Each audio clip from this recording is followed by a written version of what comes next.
തവക്കുൽ പ്രവാചകന്മാരുടെ ജീവിതത്തിൽ ദൈവിക സന്ദേശം ജനങ്ങൾക്ക് എത്തിച്ചു കൊടുക്കാനായി അല്ലാഹു തിരഞ്ഞെടുത്തയച്ച അവന്റെ ദൂതന്മാരായ പ്രവാചകന്മാർക്ക് അവരുടെ ജീവിതത്തിൽ ഒട്ടേറെ പരീക്ഷണങ്ങൾ അഭിമുഖീകരിക്കേണ്ടതായി വന്നിട്ടുണ്ട്. ഭയം, ദാരിദ്ര്യം, ആദർശ ശത്രുക്കളിൽ നിന്നുള്ള ശാരീരികവും മാനസികവുമായ പീഡനം, ശരീരത്തിലും സമ്പത്തിലുമുള്ള നാശനഷ്ടങ്ങൾ എന്നിവയൊക്കെ പ്രവാചകന്മാർ തങ്ങളുടെ ജീവിതത്തിൽ അനുഭവിച്ചിട്ടുണ്ട്.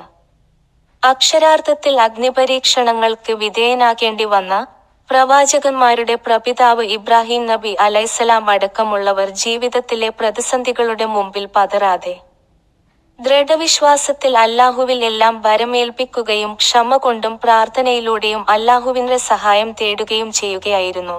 ചരിത്ര സംഭവങ്ങളിലൂടെ നമുക്ക് ഇത് ഗ്രഹിക്കാനാവുന്നു. പ്രവാചകത്വത്തിന്റെ ആദ്യ നാളുകളിൽ റസൂൽ സല്ലല്ലാഹു അലൈഹി വസല്ലമയുടെ കൂടെ വിരലിലെണ്ണാവുന്ന സ്വഹാബികൾ മാത്രമായിരുന്നു ഇസ്ലാമിന്റെ അനുയായികളായിട്ട് ഉണ്ടായിരുന്നത്. രഹസ്യ പ്രബോധനഘട്ടത്തിൽ നബി സ്വല്ലല്ലാഹു അലൈഹി വസല്ലമയുടെയും സ്വഹാബികളുടെയും ജീവന് ഭീഷണിയാവുന്ന പല നീക്കങ്ങളും ശത്രുക്കൾ ഒളിഞ്ഞും തെളിഞ്ഞും നടത്തിയിരുന്നു. ആ സന്ദിഗ്ധഘട്ടത്തിലൊക്കെ ധീരയോടെ നിലയുറപ്പിക്കാൻ പ്രവാചകൻ സല്ലല്ലാഹു അലൈഹി വസല്ലമക്ക് ആത്മധൈര്യം ലഭിച്ചത് അല്ലാഹുവിലുള്ള അചഞ്ചലമായ വിശ്വാസവും അവനിൽ സർവവും ഭരമേൽപ്പിക്കുന്നതിലൂടെ ലഭിക്കുന്ന ഉൾക്കരുത്തും മൂലമാണ്. അബൂബക്കർ റളിയല്ലാഹു അൻഹു ഒരു സംഭവം വിവരിക്കുന്നു. ഞാൻ നബി സല്ലല്ലാഹു അലൈഹി വസല്ലമയോടൊപ്പം സൗർ ഗുഹയിലായിരുന്നു. തലയുയർത്തി നോക്കിയപ്പോൾ ശത്രുജനത്തിന്റെ പാദഭാഗങ്ങൾ എനിക്ക് ദൃശ്യമായി. ഞാൻ നബിയോട് പറഞ്ഞു, അല്ലാഹുവിന്റെ റസൂലേ, അവരിൽ വല്ലവരും താഴോട്ട് നോക്കിയാൽ നമ്മെ കണ്ടതു തന്നെ. അപ്പോൾ റസൂൽ സ്വല്ലല്ലാഹു അലൈഹി വസല്ലമ പറഞ്ഞു, മിണ്ടാതിരിക്കൂ അബൂബക്കർ, നമ്മൾ രണ്ടുപേരാണെങ്കിലും മൂന്നാമനായി അല്ലാഹുവുണ്ട്. ബുഖാരി. ജനത നിങ്ങൾക്കെതിരിൽ സംഘടിച്ചിരിക്കുന്നു, അവരെ ഭയപ്പെടുവിൻ എന്ന് ശത്രുക്കൾ പറഞ്ഞപ്പോൾ മുഹമ്മദ് നബി സല്ലല്ലാഹു അലൈഹി വസല്ലമയും അനുചരരും പറഞ്ഞത്, ഞങ്ങൾക്ക് അല്ലാഹു മതി, അവൻ ഭരമേൽപ്പിക്കാൻ എത്രയോ യോഗ്യൻ എന്നായിരുന്നു. ഖുർആൻ അദ്ധ്യായം അനുപാതം 3:173. അല്ലാഹുവിന്റെ ഒറ്റ ചങ്ങാതി ഇബ്രാഹിം നബി അലൈസലാം ബിംബാരാധനക്കെതിരെ ശബ്ദിക്കുകയും ഏക ദൈവാരാധനയിലേക്ക് സ്വപിതാവ് അടക്കമുള്ള ബിംബാരാധകരുടെ സമൂഹത്തെ ക്ഷണിക്കുകയും ചെയ്തപ്പോൾ അദ്ദേഹത്തെ അവര് അഗ്നികുണ്ഡമൊരുക്കി ചുട്ടിരിക്കാൻ ഒരുങ്ങി. അഗ്നിയിൽ എറിയപ്പെട്ടപ്പോഴും തെല്ലും ഭയക്കാതെ അദ്ദേഹം ഉരുവിട്ടിരുന്ന വാക്ക് ഇപ്രകാരമായിരുന്നു, ഞങ്ങൾക്ക് അല്ലാഹു മതി, അവൻ ഭരമേൽപ്പിക്കുവാൻ എത്ര യോഗ്യൻ. പ്രിയപുത്രൻ യൂസുഫ് നബി അലൈസലാം നഷ്ടപ്പെട്ട വേദനയിൽ കഴിയുന്ന യഗൂബ് നബി അലൈസലാം മറ്റു സന്താനങ്ങളുടെ കൂടെ ഇളയ മകനെയും കൂടി ഈജിപ്തിലേക്ക് അയക്കുമ്പോൾ ആ സ്നേഹനിധിയായ പിതാവ് ഈജിപ്തിലെ രാജസന്നിധിയിൽ നിങ്ങൾ പ്രവേശിക്കുന്നത് ഭിന്ന വഴികളിലൂടെയായിരിക്കണം എന്ന് ഉപദേശിക്കുന്നു. സുരക്ഷയ്ക്കുള്ള മുൻകരുതൽ എന്ന നിലക്കുള്ള ഈ ഉപദേശം നൽകുമ്പോഴും അദ്ദേഹം പറയുന്ന വാക്കുകൾ ഖുർആൻ എടുത്ത് ഉദ്ധരിക്കുന്നു.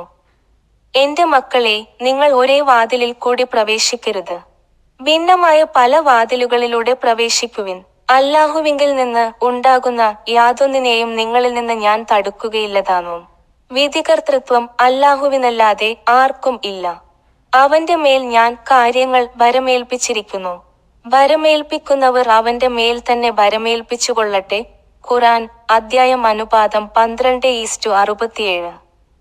ധാരാളം സമ്പത്തിനുടമയായിരുന്ന അയ്യൂബ് നബി അലൈസലാം രോഗങ്ങളാലും മറ്റ് കഷ്ടനഷ്ടങ്ങളാലും ജീവിതത്തിൽ ഏറെ പരീക്ഷിക്കപ്പെട്ടു.